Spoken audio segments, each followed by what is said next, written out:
This is the third week of our Advent series we're calling Grace and Truth. Advent is our time of preparation for Christmas. In fact, the word Advent means arrival. The arrival of Jesus is the arrival of grace and truth in our world in a whole new way. In fact, we've taken our little phrase, grace and truth, from St. John's Gospel. He recounts the Christmas story like the other Gospels do, but he tells it from a more theological or more mystical point of view. And he writes, "And the Word became flesh and dwelt among us, full of grace and truth." So Christmas is about God coming to us full of grace and truth. Grace, as we've said, is God's unmerited favor. It is a free gift of love, not something that we can earn or buy or steal. And grace isn't like magic either. We have to cooperate with God to receive grace into our hearts. So before we receive grace, we have to first acknowledge the place of truth.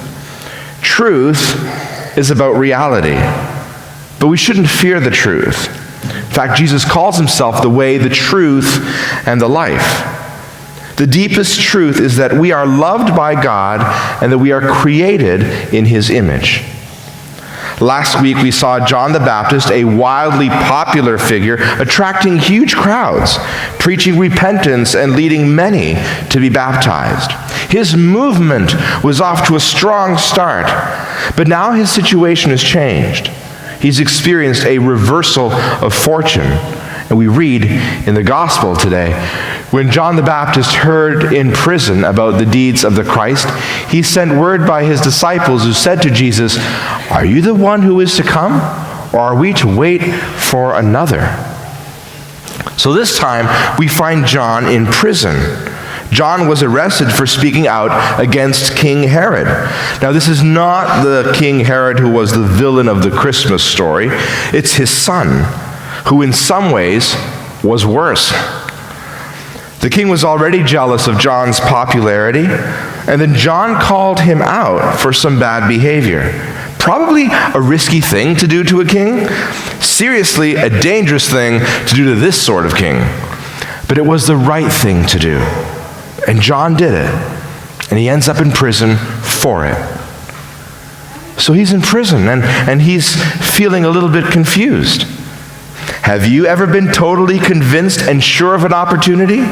All the signs seem to point in the right direction, but the situation doesn't end up playing out.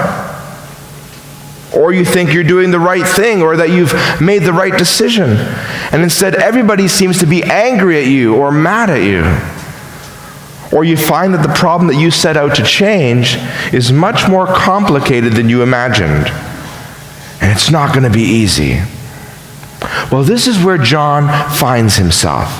This is what John is thinking about at this point.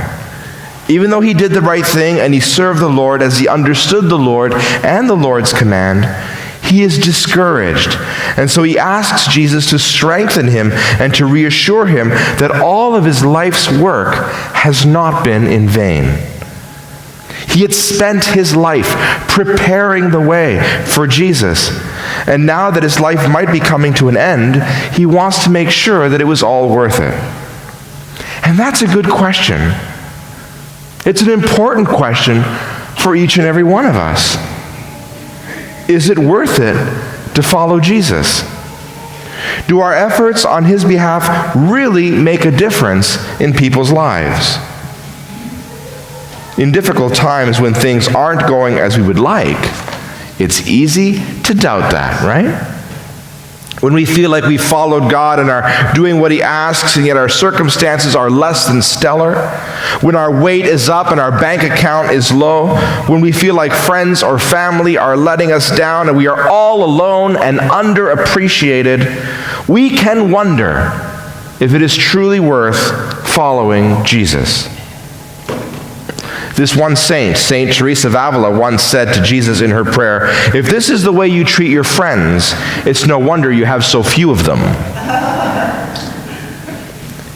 If you are right there, right now, you know that you're not the first one to go through this and wonder, is it worth all of this?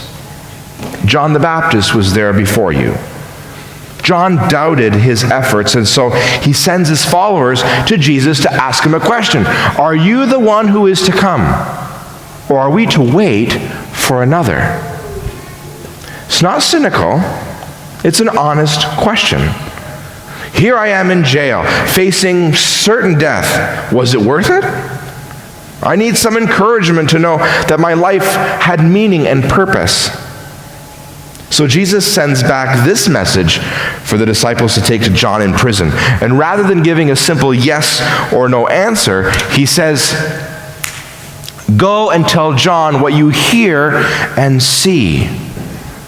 So these followers of John had been hanging around Jesus, and they had seen some pretty amazing things. Jesus tells them to reassure John by sharing what they had seen. Check this out.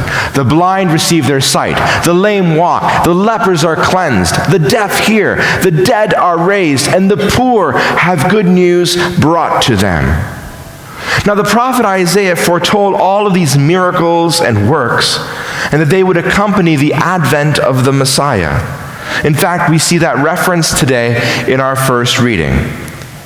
Jesus reassures John that his mission is not in vain. John had prepared the way for the blind to see and the lame to walk, for the sick to be cleansed, the deaf to hear, and the poor to know God's good news of great love. Jesus points to the fruit of his work. Because John had led people to Jesus, lives had been changed. Was John now suffering and in difficult circumstances because he pointed to Jesus? Yes. Was it challenging to follow Jesus? Absolutely. Was it worth it? Did it make an impact in people's lives? Yes, yes, and yes. Jesus then turns to the crowd and he asks a rhetorical question. What did you go out to the wilderness to look at? In other words, who did you go out there to see? A reed shaken by the wind? Now, a reed shaken by the wind means a people pleaser.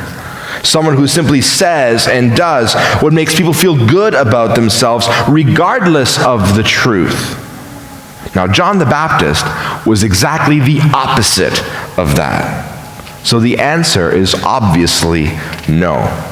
Jesus continues. Did you go to see someone dressed in soft robes? Look, those who wear soft robes are in royal palaces. This is another rhetorical question. John dressed in camel's hair. You can't get that at the Bay. So clearly it's not his clothes or any sort of paraphernalia that brought people to see John. So then Jesus asks this. What then did you go out to see? A prophet? Yes, I tell you, and more than a prophet. This is the one about whom it is written, see, I am sending my messenger ahead of you who will prepare your way before you.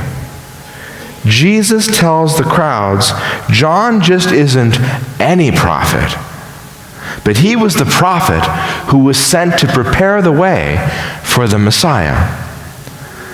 The reason the crowds went out to him is because of their spiritual hunger for the Messiah to come. John drew them out of the desert for no other reason than that he was the prophet that was pointing the way to Jesus. Friends, we long for meaning. We long for our lives to matter. Wondering whether our lives have an impact or make a difference in other people's lives can be a very uncomfortable place to be.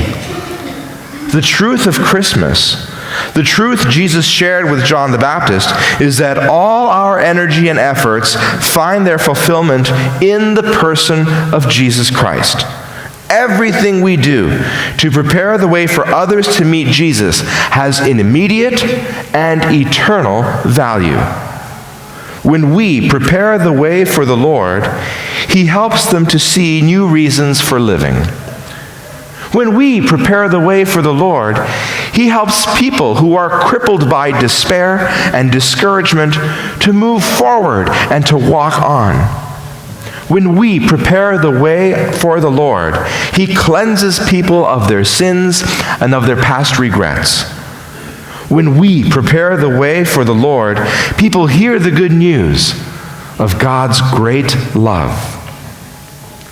Like John the Baptist, we get to be instruments of God's grace and truth as we prepare the way for people to receive Jesus into their lives and into their hearts.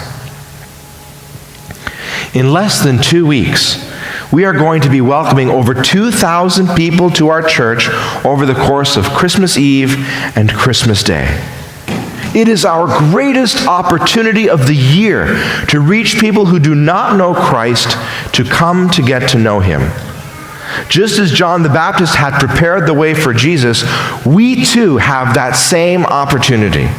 We can make a difference in people's lives with some pretty simple actions done with the right heart and the right spirit. By helping people to park their cars, by smiling and greeting at them at the doors, by helping people to find a seat, by joyfully giving them communion, we can prepare the way for people to receive Jesus. Jesus is the one that does the healing. He helps others see. He helps the deaf to hear. Like John the Baptist, we're called to prepare the way. So if you've not yet signed up to serve at Christmas, I would strongly encourage you to do so. We have countless opportunities to help create an irresistible environment so that the message of Jesus might click, even if it is just in one person, because one life is worth it. God calls the church to be the hands and feet of Christ in the world.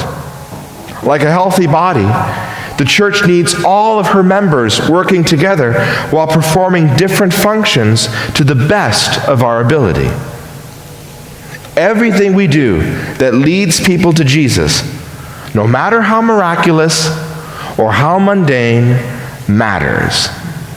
Because every person matters.